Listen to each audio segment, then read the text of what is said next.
Un homme peut-il perdre son âme avant de perdre ses terres?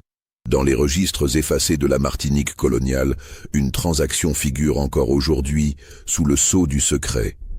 Le transfert forcé d'un domaine entier, sans héritier, sans explication officielle et sans que le propriétaire ne soit déclaré mort.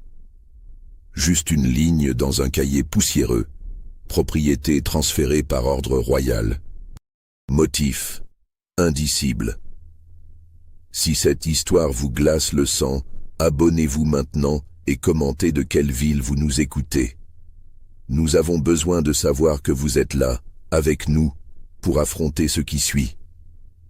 L'année 1782 marquait le crépuscule d'un monde. Dans les Antilles françaises, la Martinique respirait encore sous le poids d'un système que l'histoire jugerait plus tard avec horreur, mais que les contemporains considéraient comme l'ordre naturel des choses.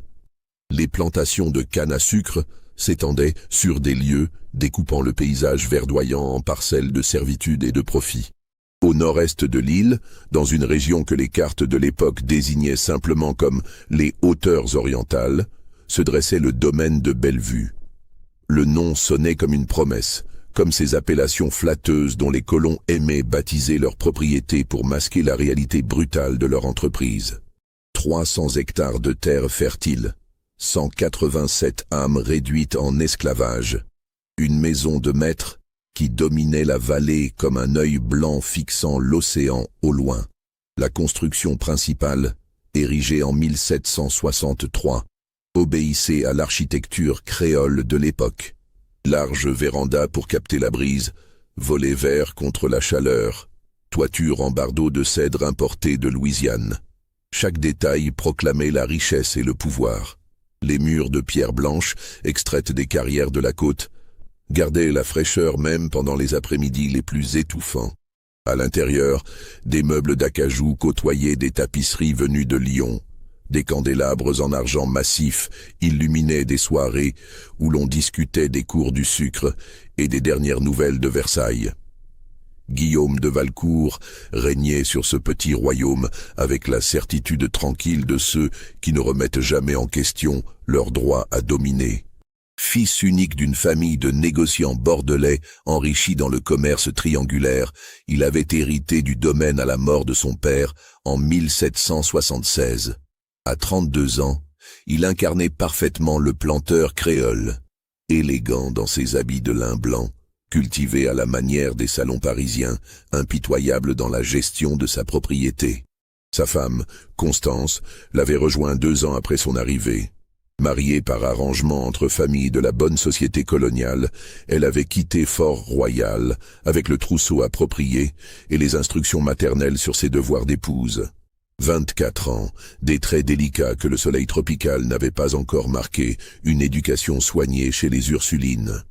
Elle jouait du clavecin les soirs de réception, brodait pendant les après-midi et maintenait les apparences avec la discipline qu'on attendait d'elle.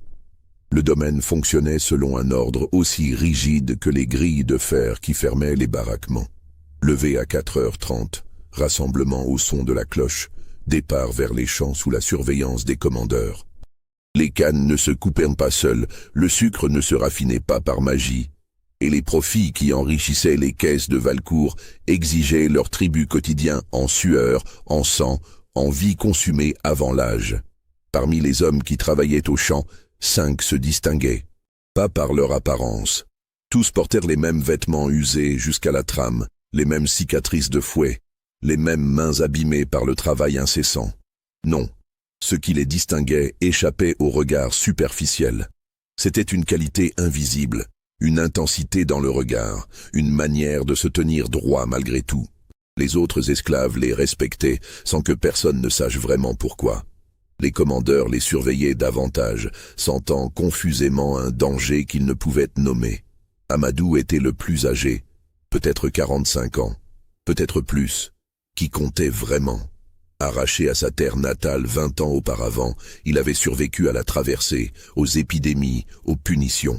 Son dos portait les marques de 3 propriétaires différents, mais son esprit n'avait jamais fléchi. Il savait lire, crime punissable qu'il cachait soigneusement. Dans sa jeunesse, avant l'enlèvement, il avait été lettré, avait étudié auprès d'un marabout, connaissait des langues que personne ici ne parlait. Cette éducation perdue se devinait parfois dans ses yeux. Toussaint, 30 ans environ, possédait une force physique remarquable. Dans les champs, il abattait le travail de 2 hommes. Les commandeurs le mettaient toujours en exemple, sans comprendre que cette force servait aussi d'autres fins. Il pouvait soulever une poutre, déplacer un rocher, briser une chaîne si nécessaire. Et surtout, il savait enseigner aux autres comment ménager leur corps, comment tenir malgré l'épuisement, comment survivre. Jean-Baptiste, non chrétien imposé au baptême forcé, avait grandi sur le domaine. 28 ans de vie à Bellevue, depuis sa naissance dans une case qu'on avait détruite depuis. Il connaissait chaque recoin de la propriété, chaque chemin, chaque cachette. Fils d'une blanchisseuse et d'un père dont le nom était resté secret, il possédait cette connaissance intime des lieux qui devient une arme pour qui sait s'en servir. Mathieu et Christophe, frères vendus ensemble depuis la Guadeloupe 3 ans auparavant, formaient une paire inséparable. 25 et 23 ans, leur histoire exacte restait floue, comme tout ce qui concernait les origines de chacun. Mais on murmurait qu'ils avaient participé là-bas à quelque chose, une révolte avortée, une tentative d'évasion, un acte de résistance qui avait justifié leur transfert vers une plantation réputée plus sévère. Ces 5 hommes ne formaient pas un groupe visible. Ils travaillaient dans des équipes différentes, dormaient dans des baraquements séparés, évitaient de se parler ouvertement. Mais un observateur attentif aurait remarqué des signes.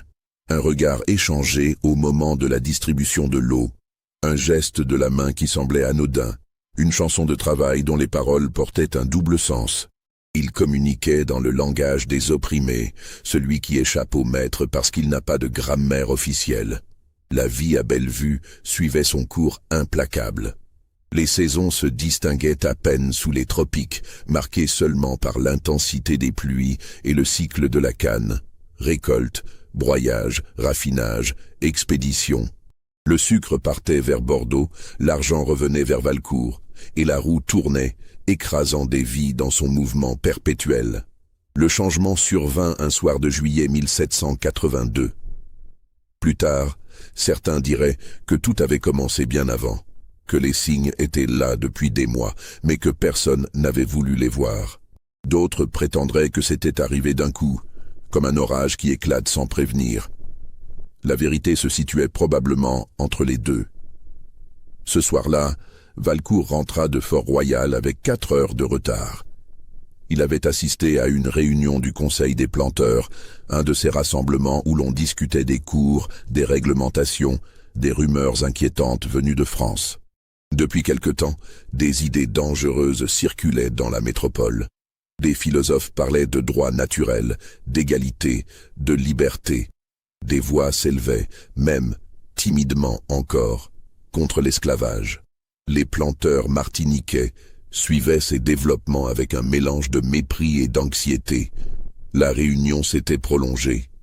On avait bu du rhum vieux, fumé des cigares, échangé des propos de plus en plus véhéments au fur et à mesure que l'alcool déliant les langues. Valcourt était remonté dans sa calèche vers 9 heures du soir, légèrement ivre, la tête pleine de discussions sur l'avenir incertain de leur monde. Quand il franchit le portail de Bellevue, la nuit était complètement tombée. Les fenêtres de la maison de maître brillaient doucement à la lueur des chandelles. Tout semblait normal, paisible même. Le cocher l'aida à descendre, et Valcourt traversa la cour d'un pas mal assuré. Il monta les marches de la véranda, poussa la porte d'entrée, et s'arrêta net. Le silence qui régnait dans la maison avait quelque chose d'anormal. D'habitude, les domestiques s'activaient encore à 7 heures, préparant le souper tardif, rangeant le salon, vaquant à 1000 tâches invisibles mais essentielles. Ce soir, rien. Juste un silence épais, presque palpable. « Constance ?» Sa voix résonna dans le vestibule sans obtenir de réponse. Une chandelle brûlait sur la console de l'entrée, projetant des ombres mouvantes sur les murs.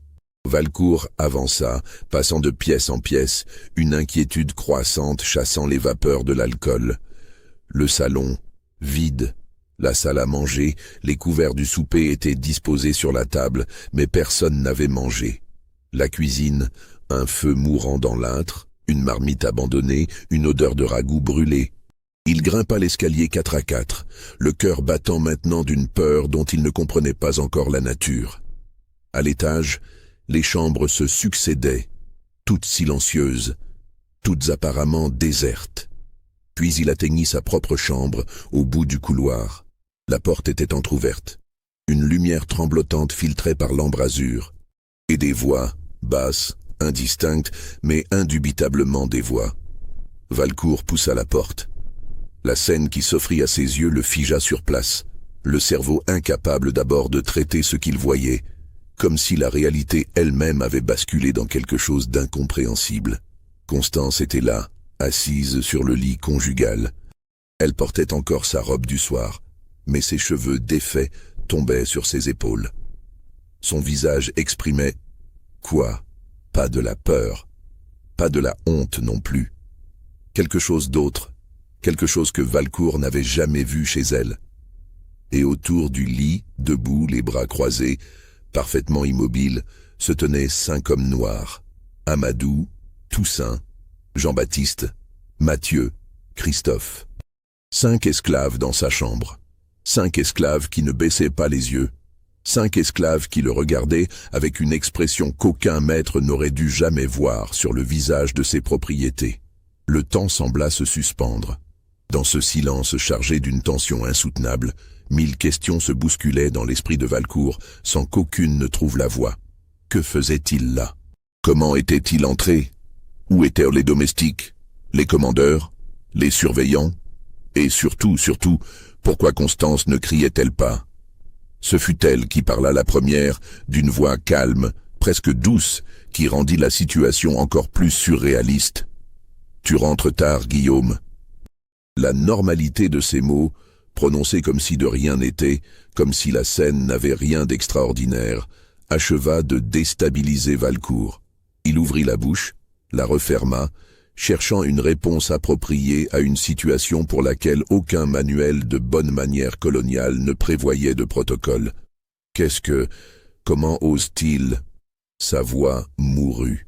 Parce qu'au fond de lui, quelque chose de plus primitif que la colère, de plus ancien que l'indignation, venait de s'éveiller. La peur, une peur pure, animale, celle qu'éprouve la proie quand elle réalise soudain qu'elle n'est plus le prédateur. Amadou fit un pas en avant. Son mouvement était lent, mesuré, sans menace apparente, mais chargé d'une autorité tranquille qui retourna complètement la dynamique habituelle. « Monsieur de Valcourt », dit-il d'une voix grave, en détachant chaque syllabe avec une précision qui trahissait son éducation cachée. « Nous devons avoir une conversation. » Le vouvoiement, le ton respectueux, tout cela aurait pu sembler normal dans d'autres circonstances. Mais ici, maintenant, ces marques formelles de politesse sonnaient comme une sinistre parodie de l'ordre social qu'elles étaient censées refléter. Valcourt recula d'un pas, sa main cherchant instinctivement l'épée qu'il ne portait pas. Il réalisa alors qu'il était seul, désarmé, face à 5 hommes dont la force physique surpassait largement la sienne. Des hommes qu'il avait toujours considérés comme du bétail intelligent, mais qui le fixaient maintenant avec des yeux où brillait quelque chose de terriblement humain. « Où sont mes gens ?» réussit-il à articuler. « Où est la garde ?»« En sécurité ?» répondit Toussaint. « Enfermé dans les baraquements. Personne ne viendra. Personne ne doit venir, pas ce soir. » Les implications de ces mots tombèrent sur Valcourt comme une douche glacée. Ce n'était pas une intrusion opportuniste, un acte spontané de rébellion. C'était quelque chose de planifié, d'organisé, de pensé dans les moindres détails. « Une révolte, » murmura-t-il. « Vous êtes tous morts. Vous le savez, n'est-ce pas? Quand les milices viendront, il n'y aura pas de révolte, » coupa Amadou. « Ce serait stupide. Nous serions pendus avant le lever du soleil, et nos corps exposés sur la route comme avertissement. Non, monsieur de Valcourt, nous n'avons pas l'intention de mourir ce soir, ni demain, ni après-demain. Alors quoi? Que voulez-vous? » Constance se leva du lit. Elle traversa la pièce avec une grâce tranquille et vint se placer à côté d'Amadou. Ce simple geste, cette proximité physique entre une femme blanche et un esclave noir, violait tellement de tabous que Valcourt sentit sa tête tourner. « Nous voulons une proposition », dit-elle. Et dans sa voix, il y avait quelque chose de nouveau, quelque chose que Valcourt n'avait jamais entendu pendant leurs 3 années de mariage. De l'assurance, de la détermination, une force qu'il n'avait jamais soupçonnée. Pour comprendre ce qui se déroula cette nuit-là dans la chambre de Bellevue, il faut remonter 6 mois en arrière, au mois de janvier 1782. L'hiver martiniquais, si l'on pouvait appeler ainsi cette période légèrement moins étouffante que le reste de l'année, avait été marqué par des pluies inhabituelles. Les champs détrempés rendaient le travail encore plus pénible, la boue aspirant les pieds à chaque pas, transformant chaque journée en calvaire. Constance avait contracté une fièvre. Rien de grave au début, juste un malaise passager qu'on attribuait au climat. Mais la fièvre avait persisté, s'aggravant, la clouant au lit pendant près de 2 semaines. Le médecin appelé depuis Fort-Royal avait diagnostiqué une infection pulmonaire, prescrit du repos et des tisanes, et prévenu qu'à la Martinique, ces petites maladies pouvaient rapidement devenir fatales si l'on y prenait garde. Valcourt s'était inquiété, à sa manière, qui consistait surtout à s'assurer que les apparences étaient préservées et que son épouse recevait les soins appropriés à son rang. Mais ses affaires l'appelaient. On ne gérait pas un domaine de 300 hectares du chevet d'une malade. Il partait donc tôt le matin, ne rentrait que tard le soir, laissant Constance aux soins des domestiques. C'est pendant cette période que tout avait basculé, même si personne ne s'en était rendu compte sur le moment. Marie-Louise, la domestique principale chargée de veiller sur la maîtresse malade, avait une fille. Élise, 13 ans, enfant né de père inconnu, ou plutôt de père qu'il valait mieux ne pas nommer. Élise aidait sa mère dans ses tâches, apprenait le métier de domestique comme toutes les filles nées en esclavage le long du domaine. Un matin, au retour des champs, Élise n'était pas revenue. Marie-Louise l'avait cherchée partout, d'abord discrètement pour ne pas attirer l'attention, puis avec une angoisse croissante. Quand la nuit était tombée sans nouvelles de sa fille, la femme avait perdu toute retenue, courant d'un baraquement à l'autre, interrogeant tout le monde. C'est Amadou qui l'avait trouvée, dans une remise derrière la sucrerie, recroquevillée dans un coin, le visage tuméfié, la robe déchirée, les yeux vides. Elle ne parlait pas, elle ne pleurait même pas. Elle restait juste là, tremblante, à fixer un point invisible devant elle. Le commandeur Leroux. Tout le monde le savait, même si personne ne prononça son nom. Leroux, 40 ans, ancien soldat devenu surveillant, connu pour sa brutalité et ses appétits. Il avait déjà fait des victimes, mais toujours parmi les femmes des champs, dont les plaintes ne remontaient jamais jusqu'à la maison de maître.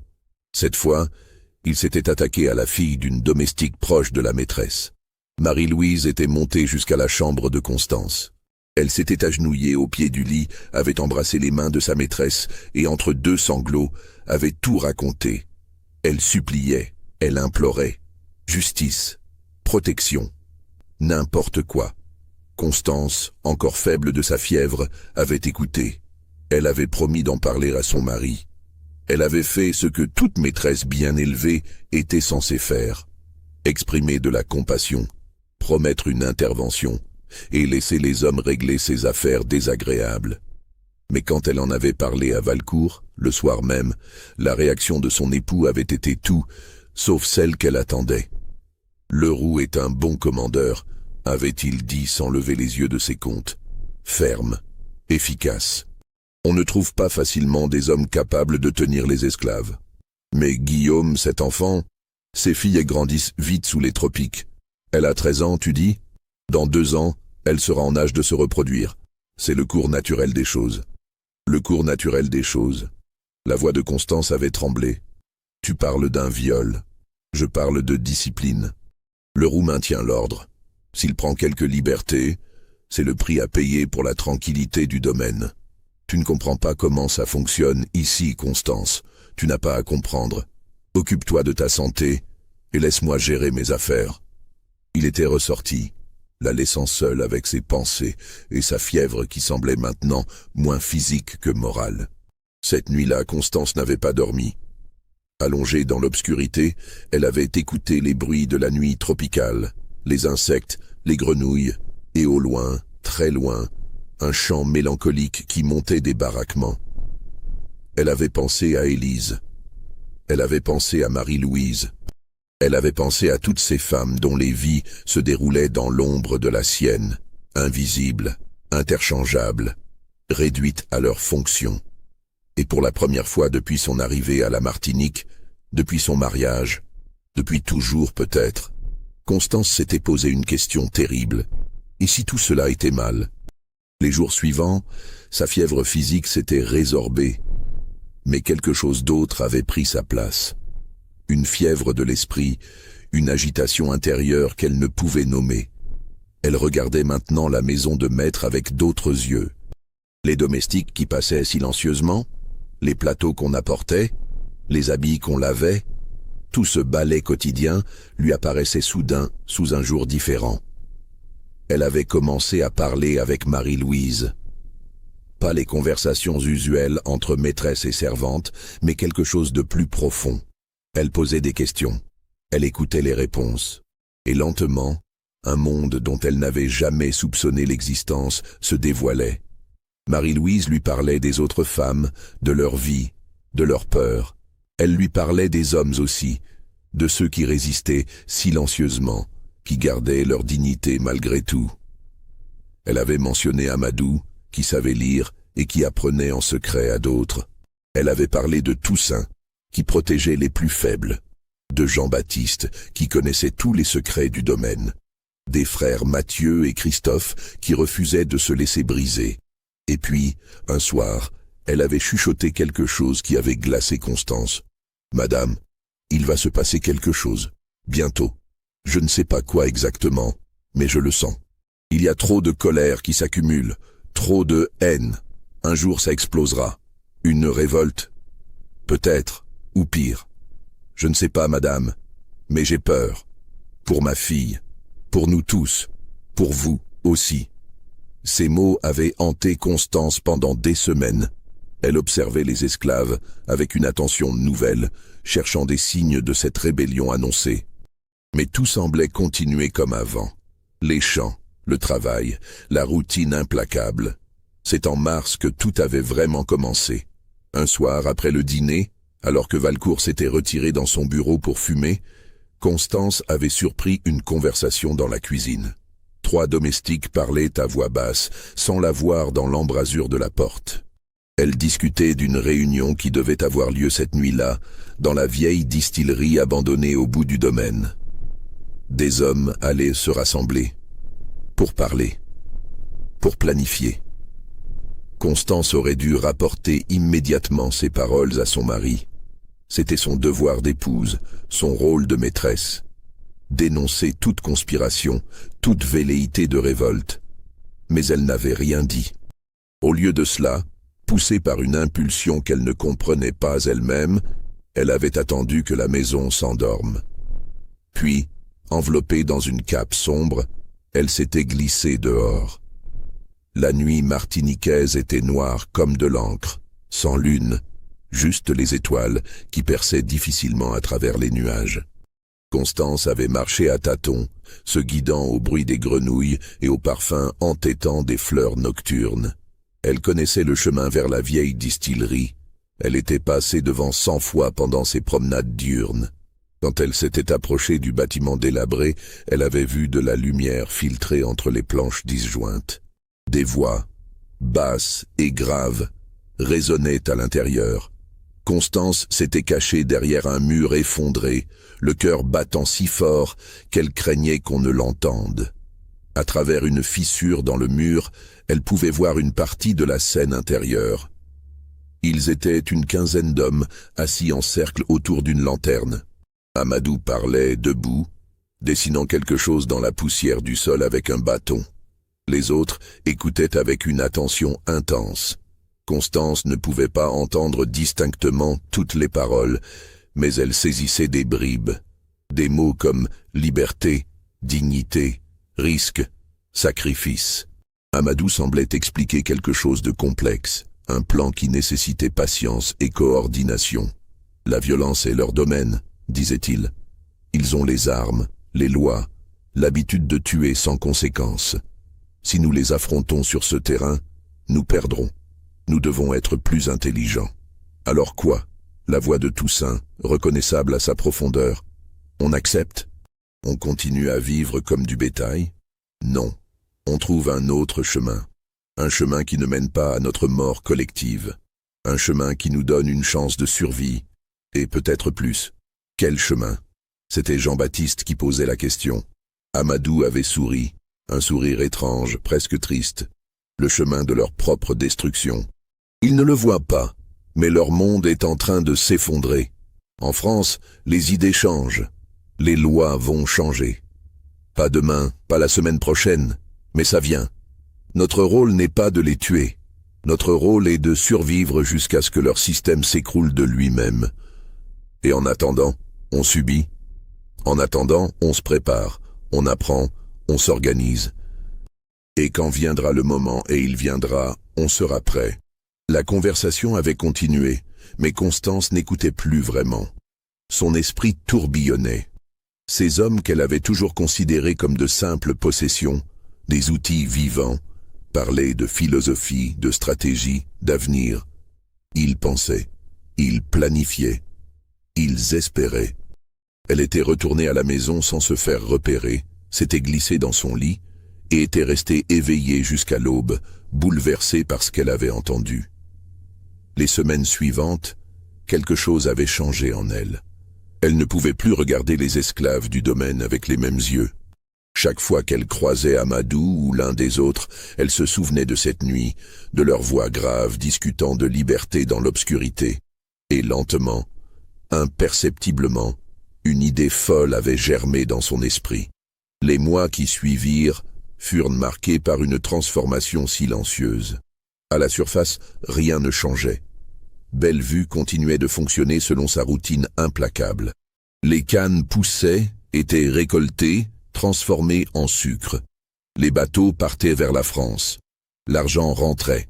Guillaume de Valcourt gérait ses affaires avec la même efficacité froide, assistait aux réunions du Conseil des planteurs, recevait ses pairs lors de dîners élégants. Mais sous cette apparence de normalité, des courants invisibles se mettaient en mouvement, comme des courants sous-marins qui préparent le raz de marée. Constance avait commencé à observer, non plus avec les yeux distraits d'une maîtresse coloniale, mais avec l'attention d'une personne qui cherche à comprendre un monde qu'on lui avait soigneusement caché. Elle remarquait maintenant des détails qui lui avaient toujours échappé. La manière dont les esclaves communiquaient par gestes, les chansons aux paroles codées, les regards échangés qui contenaient des conversations entières. Elle avait aussi commencé à lire. Dans la bibliothèque de son mari, entre les traités d'agronomie et les registres de comptes, elle avait trouvé des ouvrages plus dangereux. Des écrits de Montesquieu sur l'esprit des lois, des passages de Rousseau sur le contrat social, des pamphlets qui circulaient depuis la France, de plus en plus audacieux dans leur remise en question de l'ordre établi. Valcourt ne lisait jamais ses livres.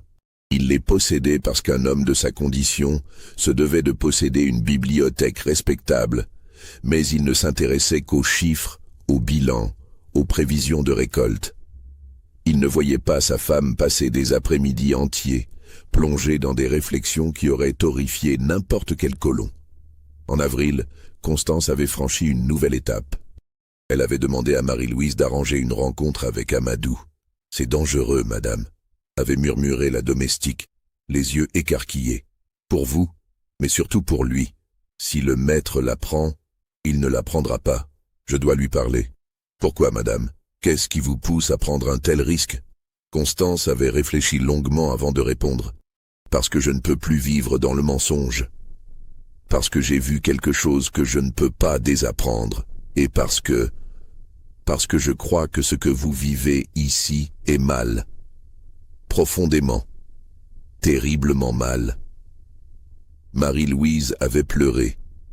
Puis elle avait arrangé la rencontre.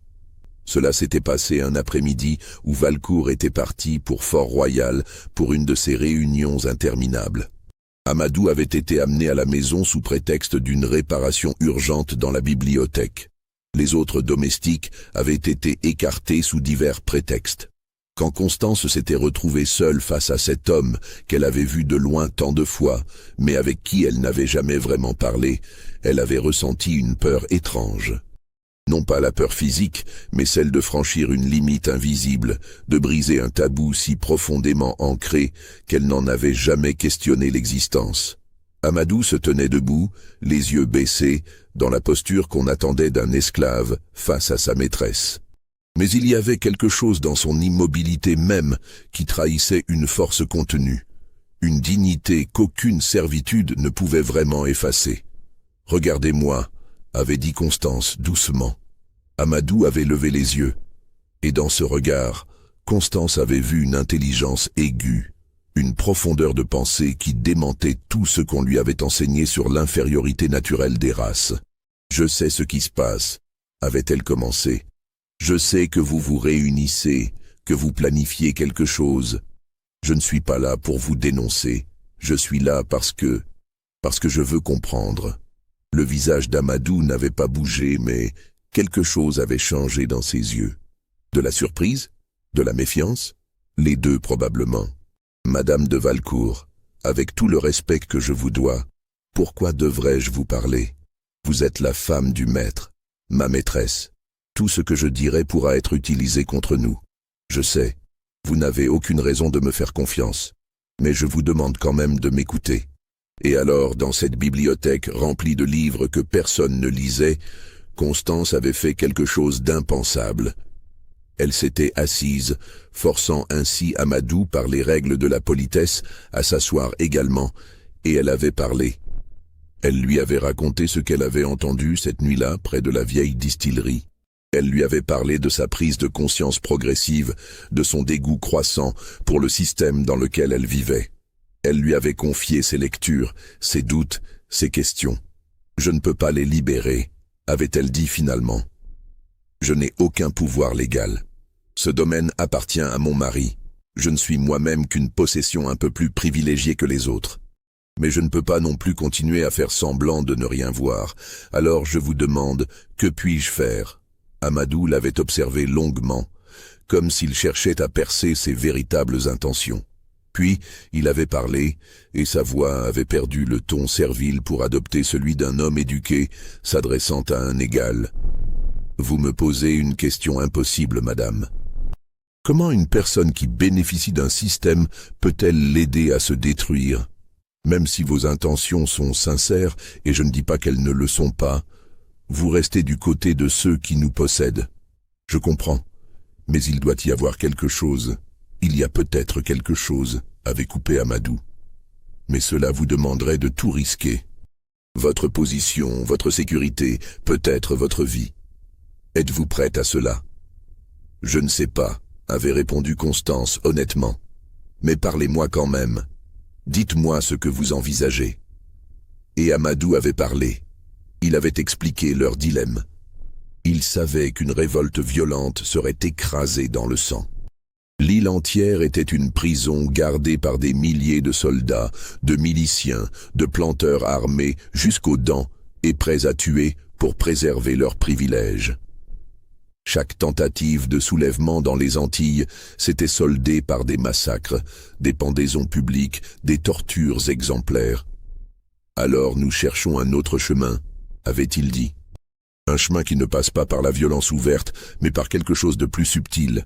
Nous devons trouver une faille dans leur système, une fissure que nous pouvons élargir sans nous faire tuer dans le processus.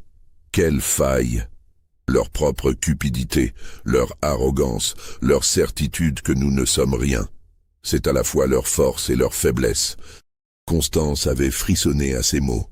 Il y avait quelque chose de terrifiant dans la froide intelligence de cet homme, dans sa capacité à analyser le système qui l'opprimait avec la précision d'un anatomiste disséquant un cadavre. Que voulez-vous de moi? Pour l'instant, rien. Juste savoir que vous existez, qu'il y a une fissure dans le mur, aussi petite soit-elle. Un jour peut-être, nous aurons besoin de cette fissure. Cette conversation avait marqué le début d'une alliance secrète qui aurait paru folle à quiconque l'aurait découverte. Constance et Amadou avaient commencé à se rencontrer régulièrement. Toujours sous des prétextes plausibles, toujours en présence d'au moins un témoin complice pour éviter les soupçons. Par Marie-Louise, Amadou faisait passer des informations à Constance. Les mouvements des commandeurs, les conversations entendues entre les surveillants, les plans de contrôle renforcés. En retour, Constance partageait ce qu'elle apprenait lors des dîners de son mari. Les inquiétudes des planteurs, les nouvelles de France, les rumeurs de changements politiques. Mais au-delà de cet échange d'informations, quelque chose de plus profond se développait. Une relation d'un genre que ni l'un ni l'autre n'aurait pu imaginer. Pas de l'amitié. Comment pourrait-il y avoir amitié réelle dans un tel déséquilibre de pouvoir? Mais une forme de reconnaissance mutuelle, un respect basé sur l'intelligence partagée et peut-être sur une solitude commune. Car Constance était seule. Dans ce monde d'hommes brutaux et de femmes soumises, dans cette société coloniale où toute déviation était suspecte, elle n'avait personne à qui parler vraiment. Son mari la voyait comme un ornement coûteux mais utile. Les autres épouses de planteurs la considéraient avec une cordialité superficielle teintée de rivalité. Elle était prisonnière de sa classe, de son sexe, de son époque, et Amadou, malgré le respect qu'on lui témoignait parmi les esclaves, portait le poids terrible de la responsabilité. C'était vers lui que les autres se tournaient pour les décisions difficiles. Sur lui reposait des espoirs qu'il craignait de ne pouvoir satisfaire.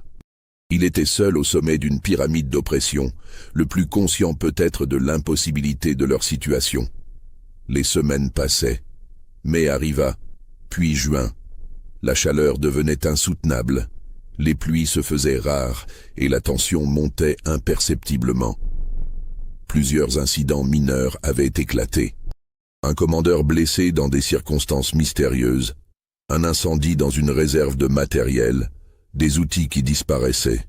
Valcourt avait réagi en renforçant la surveillance, en augmentant les punitions pour les infractions mineures. L'atmosphère du domaine devenait de plus en plus oppressante, comme avant un orage qui tarde à éclater. C'est alors qu'Amadou avait exposé son plan à Constance. Il se trouvait dans le jardin derrière la maison de maître, prétendument en train de discuter de l'entretien des parterres.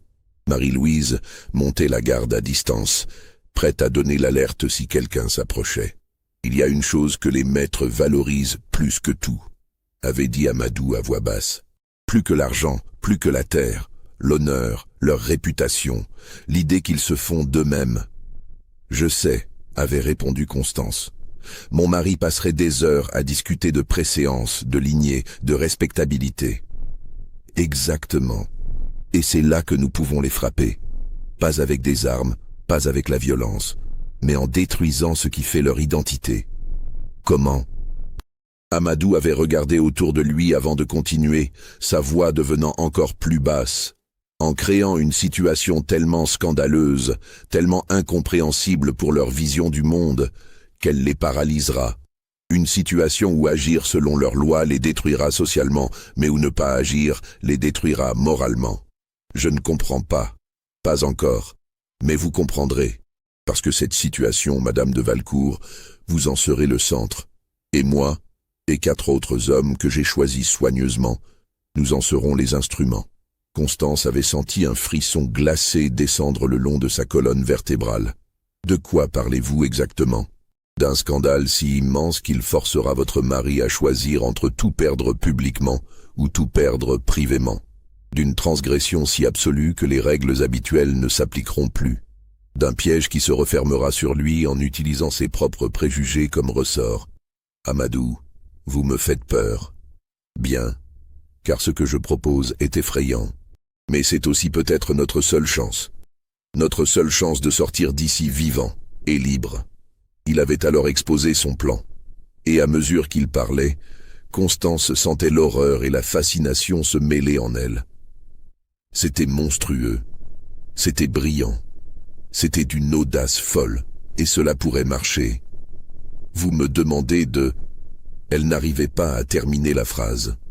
Je vous demande de participer à votre propre scandale. de devenir, aux yeux de votre monde, la pire chose qu'une femme blanche puisse être, de détruire votre réputation, votre place dans la société, tout ce qui fait votre identité actuelle.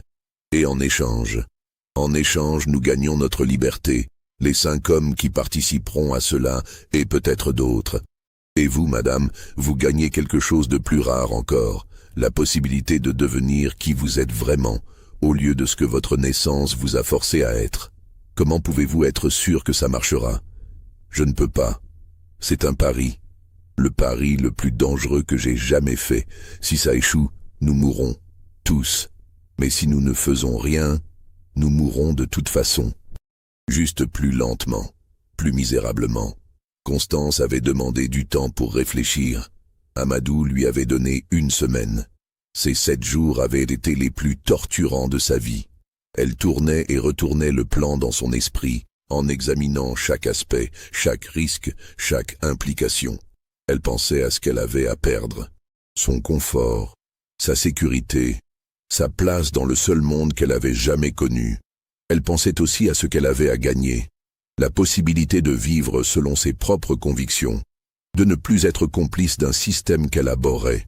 Et elle pensait à Élise, la fille de Marie-Louise, dont les yeux vides hantaient encore ses nuits.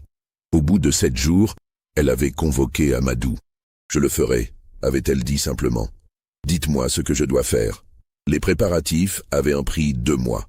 2 mois pendant lesquels chaque détail avait été soigneusement planifié, chaque contingence envisagée, chaque risque évalué.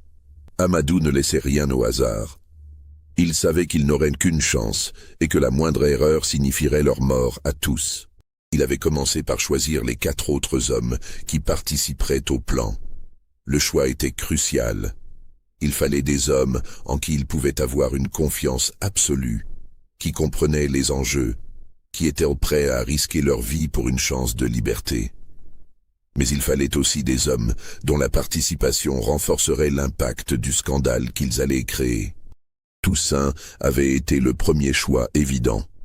Sa force physique était légendaire sur le domaine, mais plus important encore, il possédait un courage tranquille qui ne vacillait jamais.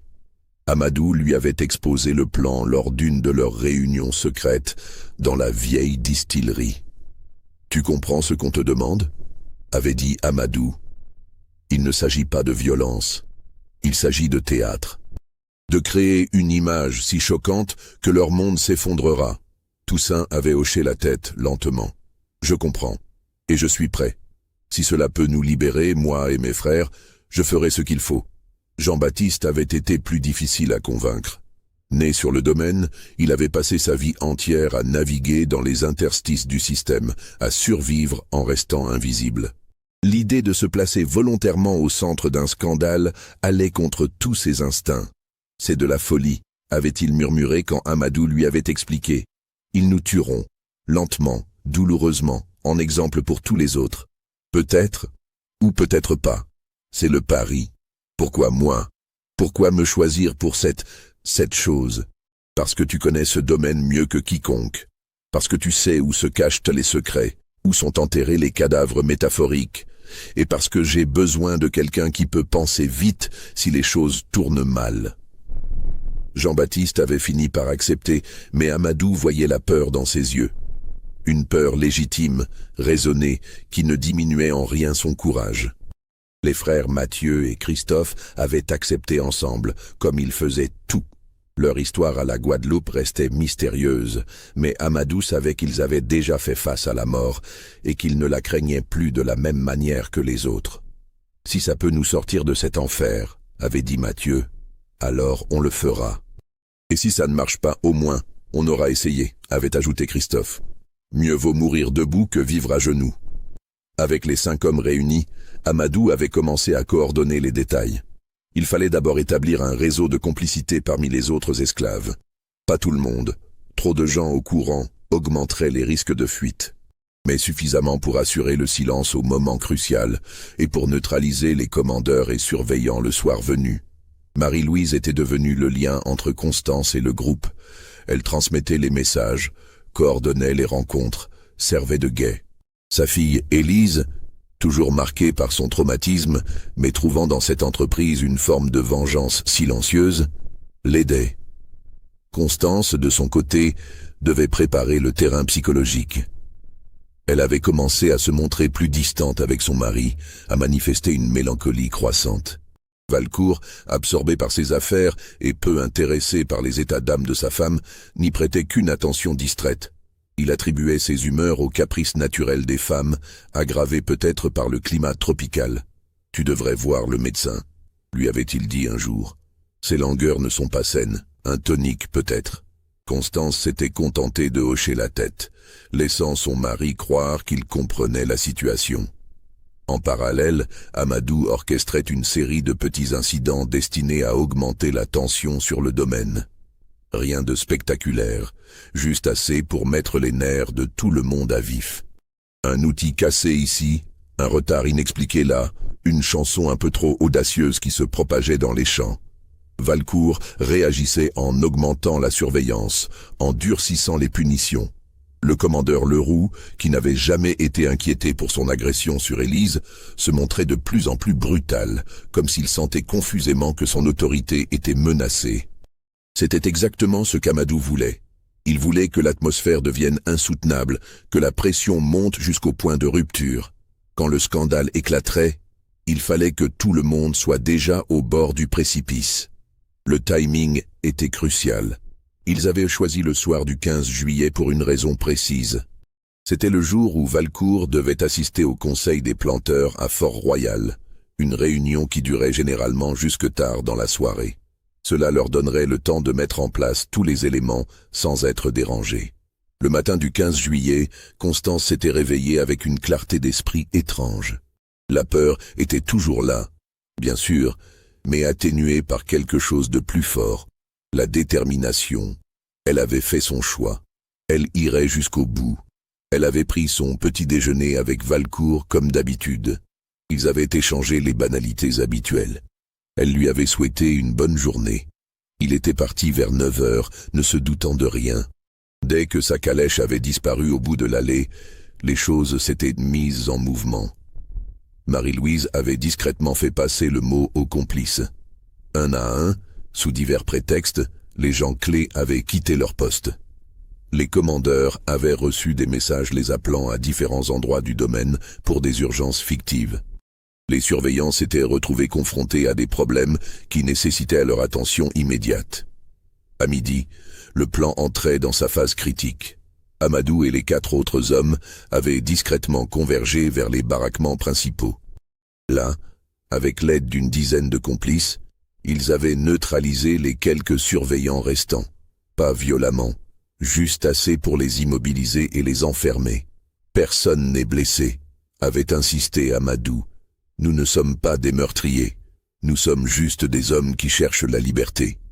Les esclaves enfermés avec les surveillants avaient reçu des instructions strictes.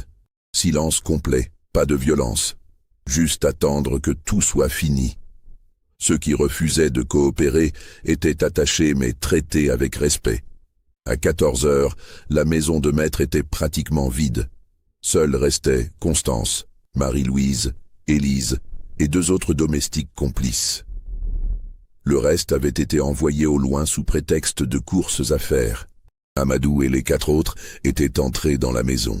C'était la première fois qu'ils franchissaient cette porte autrement qu'en tant qu'ouvriers appelés pour une réparation.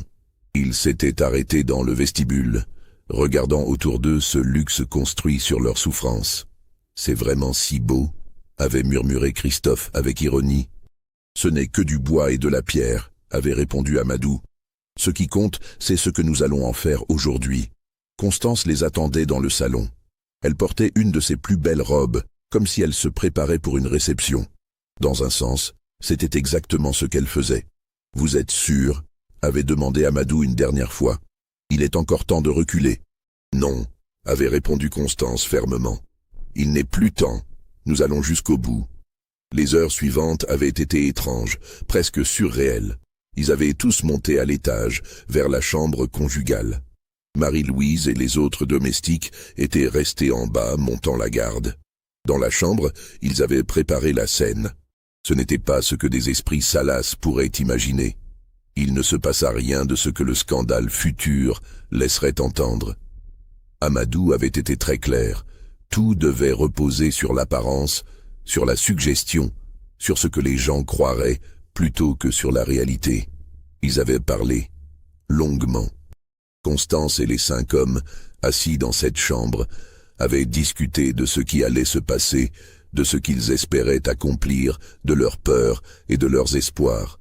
C'était une conversation extraordinaire qui brisait toutes les barrières de race, de classe, de genre que leur société avait érigées. Quand tout sera fini, avait dit Toussaint, si nous survivons, où irons-nous? Loin, avait répondu Amadou, très loin. Peut-être en France où les lois sont en train de changer, peut-être ailleurs, mais loin d'ici. Et vous, madame, avait demandé Jean-Baptiste à Constance. Vous réalisez que vous ne pourrez jamais revenir, que votre vie telle que vous la connaissez sera finie. Ma vie telle que je la connais est déjà finie, avait répondu Constance. Elle s'est terminée le jour où j'ai compris que je vivais dans le mensonge. Maintenant je veux découvrir qui je peux être dans la vérité. Ils avaient continué ainsi jusqu'au crépuscule, construisant non seulement une mise en scène, mais aussi, d'une certaine manière, une compréhension mutuelle. Ces heures passées ensemble dans cette chambre avaient créé quelque chose d'inattendu. Un lien étrange entre des personnes que tout aurait dû séparer. Quand le soir était tombé, ils avaient finalisé les préparatifs. La chambre devait avoir l'air d'avoir été le théâtre de quelque chose de scandaleux. Des draps froissés, des vêtements épars, des chandelles brûlées, tous les signes d'une transgression inimaginable. Mais la réalité était bien différente. Ce qui s'était vraiment passé dans cette chambre n'était pas une orgie, mais une révolution silencieuse. Un acte de résistance qui utilisait les préjugés de leurs oppresseurs comme arme contre eux-mêmes. À 9 heures, un guetteur avait signalé l'approche de la calèche de Valcourt. « Il arrive », avait dit Marie-Louise depuis le bas de l'escalier. « Vous êtes prêts ?» Amadou avait regardé les autres. Tous avaient hoché la tête. « Nous sommes prêts », avait-il dit. « Que les dés soient jetés. » Ils avaient pris position dans la chambre, exactement comme prévu. Constance assise sur le lit, les 5 hommes debout autour d'elle. Pas menaçant, pas agressif, juste présent, comme s'ils avaient tout le droit d'être là. Et alors, ils avaient entendu la porte d'entrée s'ouvrir en bas. Les pas de Valcourt résonnant dans le vestibule, sa voix appelant sa femme. Le piège se refermait. Si vous avez frissonné à ce moment crucial, laissez un commentaire maintenant et dites-moi ce que vous pensez qu'il va se passer. Et abonnez-vous si vous voulez connaître la suite de cette histoire qui a changé le destin de tous ces personnages. Le monde de Guillaume de Valcourt s'effondra dans le temps qu'il fallut à son cerveau pour enregistrer la scène devant lui. 5 secondes peut-être. 5 secondes pendant lesquelles tout ce qu'il croyait savoir sur l'ordre des choses, sur sa place dans le monde, sur la nature même de la réalité, se désintégra comme du papier jeté au feu. Il y avait des mots pour ce qu'il voyait. Des mots obscènes, impensables, qui violaient toutes les lois de la nature et de la société.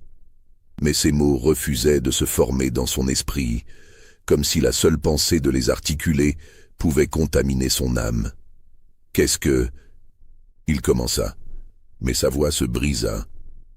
Constance le regardait avec un calme qui était peut-être la chose la plus terrifiante de toute cette scène. Pas de honte, pas de peur, juste une sérénité étrange, presque surnaturelle. « Assieds-toi, Guillaume, dit-elle. Nous devons parler. » Parler? Le mot sortit comme un rugissement. Parler? Tu... avec eux, dans ma maison, dans ma chambre. Il ne pouvait pas finir ses phrases. Les mots se bousculaient, se heurtaient, explosaient en fragments incohérents. Sa main cherchait instinctivement une arme qui n'était pas là. Ses jambes tremblaient sous lui. Amadou fit un pas en avant.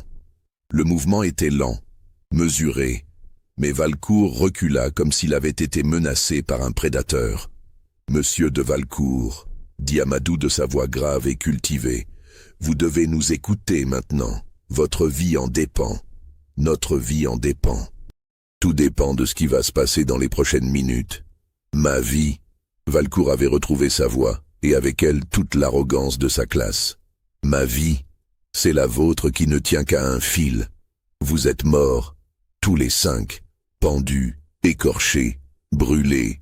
Et toi, Constance, tu seras enfermée, déclarée folle, rayée de toute société respectable. Peut-être, dit Amadou calmement. Ou peut-être pas. Tout dépend de ce que vous allez choisir de faire maintenant. Choisir? Je n'ai rien à choisir. La loi est claire. Vous avez violé, souillé, profané. Nous n'avons rien fait de tel, coupa Constance. Sa voix était ferme maintenant, presque dure. Rien de ce que tu imagines n'est arrivé. Mais peu importe la vérité, n'est-ce pas? Ce qui compte, c'est ce que les gens croiront. Valcourt la fixa, essayant de comprendre. Et que croiront-ils? Exactement ce que tu crains qu'ils croient, dit Amadou. À moins que tu ne fasses ce que nous allons te demander. C'est alors que la véritable nature du piège devint claire pour Valcourt. Ce n'était pas une révolte, ce n'était pas un acte de violence, c'était quelque chose de bien plus sophistiqué, de bien plus dangereux. Un chantage. Vous, il cherchait ces mots. Vous avez tout planifié, cette scène, pour me faire chanter. Non, dit Constance doucement, pour te donner un choix. Un choix que tu n'aurais jamais dû avoir à faire, mais que les circonstances rendent nécessaire. Valcourt se laissa tomber sur une chaise près de la porte, ses jambes ne le portant plus. Son esprit travaillait frénétiquement, évaluant la situation, cherchant une issue. « Expliquez, dit-il finalement.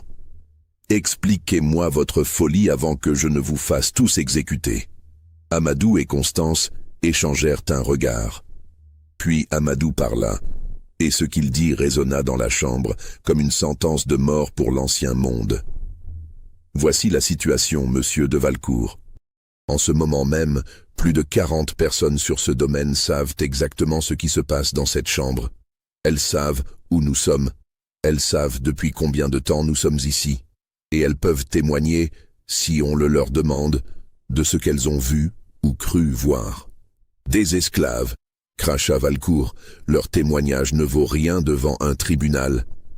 Devant un tribunal, non, acquiesça Amadou. Mais dans un salon, dans les conversations de Fort-Royal, dans les lettres qui voyagent jusqu'en France, que vaut le témoignage d'un esclave quand il confirme exactement ce que tout le monde veut croire sur le scandale le plus juteux de la décennie? Valcourt pâlit. Il commençait à comprendre. Imaginez, continua Amadou, sa voix prenant une tonalité presque hypnotique. Imaginez ce qui se passera si vous faites ce que votre première impulsion vous dicte. Si vous nous faites arrêter, juger, exécuter, il y aura un procès, public, où tous les détails seront exposés. Votre femme dans cette chambre avec 5 esclaves noirs, pendant des heures. Que pensez-vous que les gens imagineront? Que croiront-ils s'être passé? Rien ne s'est passé, hurla presque Valcourt. Mais qui le croira? Demanda Constance. Moi? Une femme qui sera décrite comme une dévergondée, une folle, une traîtresse à sa race? Eux? Des esclaves dont la parole ne compte pas? Ou toi, Guillaume? Toi, le mari trompé, humilié, souillé par association? La vérité s'abattit sur Valcourt comme une masse. Quoi qu'il fasse, il était détruit. S'il rendait public ce qui venait de se passer, son nom deviendrait synonyme de honte. S'il gardait le silence, il resterait prisonnier de ce secret, toujours à la merci de ceux qui le connaissaient. « Que voulez-vous » demanda-t-il, sa voix réduite à un murmure. Amadou tira de sa poche un document plié. Il le déposa sur la table de nuit. « Voici un acte d'affranchissement, pour nous 5, signé, daté, authentifié par votre sceau. En échange, nous partons. Ce soir, nous disparaissons, et cette histoire disparaît avec nous. Et si je refuse ? Alors demain matin, chaque esclave de ce domaine aura entendu une version encore plus scandaleuse de ce qui s'est passé cette nuit. D'ici une semaine, toute la Martinique le saura. D'ici un mois, la nouvelle atteindra la France. Et votre nom, monsieur de Valcourt, sera détruit. Pas seulement le vôtre, celui de votre famille, de vos descendants. Pour toujours, vous me demandez de libérer des esclaves qui m'ont menacé, qui ont piégé ma femme. Je ne suis pas piégé, intervint Constance. Je suis libre. Pour la première fois de ma vie, je suis libre. Et je pars avec eux, Guillaume, que tu signes ou non. Ces mots frappèrent Valcourt plus durement que tout ce qui avait précédé. Sa femme, sa propriété, son honneur incarné. Elle le quittait, pour eux. « Tu es folle », murmura-t-il. « Non, j'ai enfin retrouvé ma raison. J'ai passé 3 ans dans le mensonge, Guillaume. 3 ans à faire semblant que ce que nous faisions ici était normal, acceptable, justifiable. Je ne peux plus, je ne veux plus. Et où iras-tu? Que feras-tu? Une femme seule, sans ressources, déshonorée. Je ne serai pas seule, dit Constance en regardant les 5 hommes autour d'elle. Et quant au déshonneur, je préfère être déshonoré dans la vérité qu'honoré dans le mensonge. Valcourt les observa tous. Ces 5 hommes qui auraient dû trembler devant lui, qui auraient dû baisser les yeux, qui auraient dû accepter leur place dans l'ordre des choses. Et sa femme, qui aurait dû être docile, obéissante, conforme. Il réalisa alors quelque chose de terrible. Il avait déjà perdu. Peu importait ce qu'il signerait ou ne signerait pas. Peu importait ce qu'il ferait des prochaines heures. Le monde qu'il connaissait, celui où il était maître absolu, était déjà mort. Il y a une autre condition, dit Amadou. Ce domaine. Nous voulons qu'il soit transféré, pas à nous bien sûr, nous ne sommes rien légalement, mais à une fiducie. Une administration qui libérera progressivement les esclaves et les rémunérera pour leur travail. C'est impossible, c'est ma propriété, mon héritage. C'était votre propriété, maintenant c'est le prix de votre silence, et du nôtre. Jamais. Je préfère tout perdre que... Alors vous perdrez tout, dit calmement Amadou. Mais réfléchissez bien, monsieur de Valcourt. Si vous signez, vous pouvez quitter cette île. Vous pouvez retourner en France, inventer une histoire plausible. Votre femme est morte d'une fièvre. Vous avez vendu le domaine, incapable de supporter les souvenirs. C'est triste, certes, mais pas déshonorant. Vous gardez votre nom, votre place dans la société. Vous pouvez recommencer. Et si je refuse? Alors vous restez ici, prisonnier d'un scandale qui grandira à chaque répétition. Chaque regard que vous croiserez à Fort-Royal portera le jugement. Chaque conversation s'arrêtera à votre approche. Vous serez l'homme dont la femme, eh bien, vous imaginez le reste. Le silence qui suivit fut si profond qu'on entendait les insectes nocturnes dehors, les grenouilles dans les jardins, le bruissement du vent dans les cannes. Valcourt fixait le document sur la table. Un simple papier, quelques mots écrits à l'encre. Et pourtant, ce papier avait le pouvoir de détruire tout ce pourquoi sa famille avait travaillé pendant des générations. Mais qu'était l'alternative? Il imaginait les regards à Fort-Royal, les murmures derrière les éventails, les lettres choquées voyageant vers la France, son nom devenant synonyme de honte, de déchéance, d'échec masculin le plus absolu. Il pensait aussi à la violence. Il pourrait les tuer tous, maintenant. Appeler la garde, faire exécuter ces 5 hommes, enfermer Constance. Qui l'en empêcherait? Il était le maître, après tout. Mais même en pensant cela, il savait que c'était impossible, parce que trop de gens savaient déjà, parce que le mal était fait, parce que même leur mort ne pourrait pas effacer ce qui s'était passé cette nuit. « Combien de temps ai-je pour décider ?» demanda-t-il finalement. « Jusqu'à l'aube » répondit Amadou. « Si le document n'est pas signé au lever du soleil, nous partons quand même. Mais l'histoire part avec nous, et elle vous détruira. » Valcourt se leva lentement. Il regarda Constance une dernière fois, cherchant dans ses yeux un signe de l'épouse qu'il croyait connaître. Mais il n'y avait qu'une étrangère. Une femme qu'il n'avait jamais vraiment connue, et qui maintenant lui échappait complètement. « Je veux être seul, dit-il, pour réfléchir. »« Bien sûr, dit Amadou. Nous attendrons en bas, prenez votre temps. Mais souvenez-vous, jusqu'à l'aube seulement. » Ils sortirent tous de la chambre, laissant Valcourt seul avec ses pensées et ses démons. Constance fut la dernière à partir. Sur le seuil, elle se retourna. « Je suis désolée, Guillaume, » dit-elle doucement. « Je sais que tu ne peux pas le comprendre maintenant. Peut-être ne le comprendras-tu jamais. Mais ce que nous faisons, c'est ce qui doit être fait. Non pas parce que c'est facile, mais parce que c'est juste. Juste? Le mot sortit comme un crachat. Tu appelles ça juste?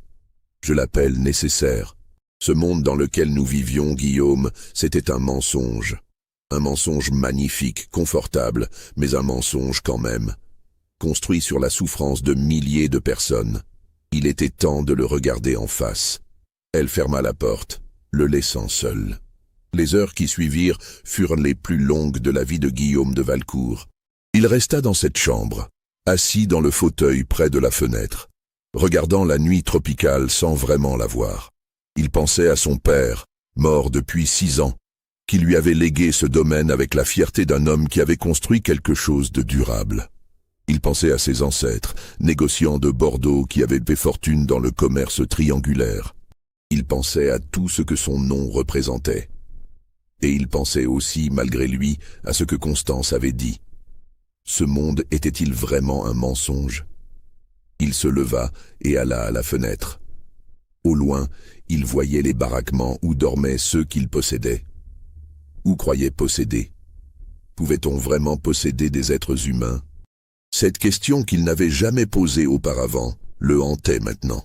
Il pensa à Amadou, à son éducation évidente, à sa dignité qui ne fléchissait jamais malgré les chaînes. Il pensa aux autres, à leur force tranquille, à leur courage. Était-il vraiment inférieur, comme on le lui avait toujours enseigné? Ou cette infériorité n'était-elle qu'une fiction commode pour justifier l'injustifiable? Les premières lueurs de l'aube commencèrent à poindre à l'horizon. L'ultimatum touchait à sa fin. Il devait choisir. D'une main tremblante, Valcourt descendit l'escalier. Dans le salon, ils étaient tous là. Les 5 hommes, debout, silencieux. Constance, assise près de la fenêtre. Marie-Louise et quelques autres domestiques, témoins de cette scène historique. Valcourt s'approcha de la table où était posé le document. Il le prit, le lut lentement, chaque mot résonnant comme un clou dans le cercueil de son ancienne vie. Puis, sans un mot, il prit la plume, la trempa dans l'encrier et signa.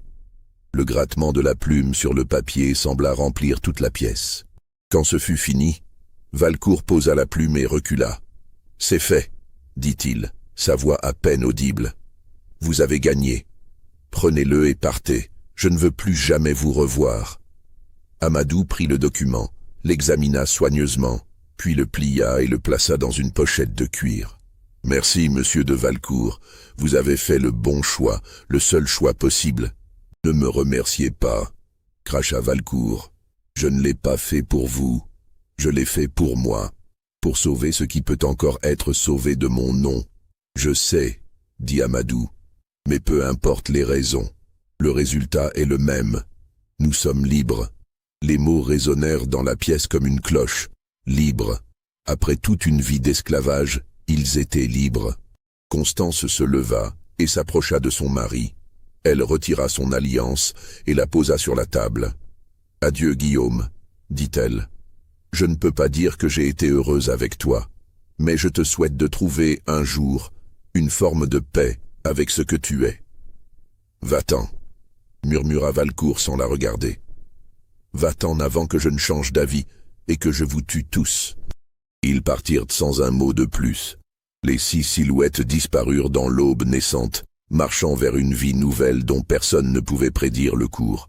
Valcourt resta seul dans le salon, entouré par le luxe qui n'avait soudain plus aucun sens. Il avait tout perdu, sa femme, son domaine, son honneur, sa certitude. Et pourtant, il était toujours en vie, toujours libre de partir, de recommencer ailleurs. Mais était-ce vraiment de la liberté? Ou juste une autre forme de prison? Les semaines qui suivirent cette nuit de juillet 1782 restèrent gravées dans la mémoire collective de la Martinique, même si la véritable histoire ne fut jamais racontée publiquement. Guillaume de Valcourt quitta l'île 6 jours après les événements. Il fit circuler une histoire soigneusement construite. Sa femme était morte d'une fièvre tropicale foudroyante. Accablé par le chagrin et incapable de supporter les souvenirs, il avait décidé de transférer le domaine à une administration coloniale et de retourner en France. L'histoire était plausible. Les fièvres étaient courantes aux Antilles, et le chagrin d'un veuf était respectable. Quelques personnes trouvèrent le départ précipité suspect, mais sans preuve concrète. Les rumeurs ne prirent jamais vraiment racine. Ce que personne ne sut jamais avec certitude, c'est ce qui était vraiment arrivé cette nuit-là. Des murmures circulaient parmi les esclaves, des fragments d'histoire qui se déformaient à chaque répétition. Certains disaient qu'il y avait eu une révolte avortée. D'autres parlaient d'un scandale impliquant la maîtresse. D'autres encore racontaient des histoires encore plus fantastiques. Mais la vérité complète resta connue seulement d'un petit cercle de personnes qui ne la révélèrent jamais. Le domaine de Bellevue fut effectivement transféré à une administration dont la nature exacte resta floue. Les documents officiels parlaient d'une fiducie coloniale pour l'amélioration progressive des conditions de travail. Dans les faits, c'était un arrangement unique qui permettait aux esclaves du domaine de travailler moyennant salaire, avec la promesse d'un affranchissement progressif. Cette situation extraordinaire attira l'attention des autorités coloniales, mais le chaos administratif de l'époque, combiné à l'influence de quelques sympathisants bien placés, permit au système de persister pendant plusieurs années. Le domaine devint une anomalie, un lieu où l'ordre esclavagiste se délitait lentement alors qu'il se renforçait partout ailleurs. Quant à Amadou, Toussaint, Jean-Baptiste, Mathieu, Christophe et Constance, ils disparurent. Aucun registre officiel ne mentionne leur départ de l'île. Aucun bateau ne déclara les avoir transportés. C'était comme s'ils s'étaient évaporés dans la nuit tropicale. Des années plus tard, des rumeurs occasionnelles filtraient à travers les réseaux d'information informels des Antilles. On parlait d'un groupe mystérieux à Paris, impliqué dans les cercles abolitionnistes qui gagnaient en influence. On mentionnait une femme blanche qui travaillait aux côtés d'hommes noirs, chose impensable à l'époque. On racontait l'histoire d'un homme éduqué, peut-être africain, qui écrivait des pamphlets sur la nécessité de mettre fin à l'esclavage. Était-ce eux? Personne ne pouvait le dire avec certitude. Les noms étaient différents, les descriptions trop vagues. Mais ceux qui connaissaient la véritable histoire de Bellevue se demandaient parfois si les 6 fugitifs n'avaient pas trouvé un nouveau combat, une nouvelle manière de lutter contre le système qui les avait opprimés. Guillaume de Valcourt, lui, retourna effectivement en France. Il s'installa à Bordeaux, dans la maison familiale que son père lui avait laissée. Il vécut discrètement, évitant les cercles sociaux, refusant les invitations. Ceux qui le croisaient parlaient d'un homme vieilli prématurément, hanté par quelque chose qu'il ne nommait jamais. Il ne se remaria pas, il n'eut pas d'enfant. Quand il mourut en 1803 à 49 ans, son testament révéla une surprise. Il léguait la majeure partie de sa fortune à des œuvres de charité, incluant des organisations qui œuvraient très discrètement à cette époque pour l'abolition de l'esclavage. Était-ce du remords, une forme de rédemption, ou simplement la reconnaissance tardive que le monde dans lequel il avait grandi était fondé sur une injustice fondamentale? Personne ne le sut jamais. Valcourt emporta ses secrets dans la tombe. À la Martinique, le domaine de Bellevue changea lentement, mais inexorablement. En 1789, quand la Révolution française éclata, le domaine était déjà dans un état de transition. Les esclaves y étaient mieux traités que partout ailleurs sur l'île, travaillaient moins d'heures, recevaient une forme de rémunération. Quand les nouvelles lois révolutionnaires arrivèrent, abolissant brièvement l'esclavage avant que Napoléon ne le rétablisse, Bellevue était prêt. En 1848, lors de l'abolition définitive de l'esclavage dans les colonies françaises, le domaine de Bellevue n'existait plus sous sa forme originelle. Il avait été morcelé, divisé entre ceux qui l'avaient travaillé. Les baraquements avaient été transformés en maisons. Les champs appartenaient à des familles qui avaient autrefois été réduites en esclavage. C'était une transformation si complète que peu de gens se souvenaient de ce qu'avait été Bellevue autrefois. Et encore moins connaissaient l'histoire de cette nuit de juillet, 66 ans auparavant, qui avait tout déclenché. Mais l'histoire persistait, fragmentée, déformée, transmise de génération en génération comme une légende dont personne ne connaissait plus la véritable origine. On parlait du maître qui avait perdu son domaine dans des circonstances mystérieuses. On racontait l'histoire d'une femme blanche qui avait trahi sa race. On murmurait au sujet de 5 esclaves qui avaient réussi l'impossible. Partir libre, sans verser de sang. La vérité, cette conspiration élaborée, ce piège psychologique, ce théâtre de scandale qui avait brisé le pouvoir d'un homme en utilisant ses propres préjugés contre lui, resta cachée. Peut-être parce qu'elle était trop complexe, trop nuancée pour survivre dans le monde des légendes. Peut-être parce que ceux qui la connaissaient comprenaient qu'elle était plus dangereuse révélée que cachée. En 1895, un historien amateur fouillant dans les archives coloniales à Fort-Royal tomba sur un document curieux. C'était le transfert de propriété du domaine de Bellevue, daté de juillet 1782. La signature de Guillaume de Valcourt était là, claire et nette. Mais certains détails du document semblaient étranges. Pourquoi un transfert si soudain? Pourquoi à une fiducie dont la nature juridique était si floue? Et surtout, pourquoi cette mention énigmatique dans les marges, griffonnée d'une main différente? Par nécessité de préserver l'honneur et le silence. L'historien chercha des explications, interrogea des descendants, fouilla dans d'autres archives. Mais il ne trouva que des contradictions et des silences. L'histoire officielle, la veuve morte de fièvre, le mari éploré, ne correspondait pas aux traces documentaires qu'il découvrait. Mais l'histoire alternative, celle qu'il entrevoyait dans les fragments, les murmures, les incohérences, semblait trop extraordinaire pour être vraie. Il finit par abandonner ses recherches, concluant dans ses notes privées: il y a quelque chose dans l'affaire Bellevue qui échappe à la compréhension. Un secret si bien gardé que même le temps ne peut le révéler. Peut-être vaut-il mieux qu'il reste ainsi. Ces notes furent découvertes dans les années 1920, longtemps après la mort de l'historien. Elles suscitèrent un bref regain d'intérêt, mais sans nouvelles preuves. L'affaire resta un mystère mineur dans les annales coloniales. Ce qui est certain, c'est que quelque chose d'extraordinaire s'est passé à Bellevue en juillet 1782. Quelque chose qui a changé le cours de nombreuses vies, qui a perturbé l'ordre établi, qui a laissé des traces indélébiles, même si elles sont devenues illisibles avec le temps. Était-ce exactement comme je l'ai raconté? Les détails sont-ils exacts? Les motivations correctement interprétées? Impossible de le dire avec certitude. Les documents ont disparu, ont été détruits, ont été falsifiés. Les témoins sont morts depuis longtemps. Et les descendants de ceux qui étaient là cette nuit-là ont leur propre version, souvent contradictoire, de ce qui s'est passé. Mais au cœur de toutes ces versions, il y a une constante.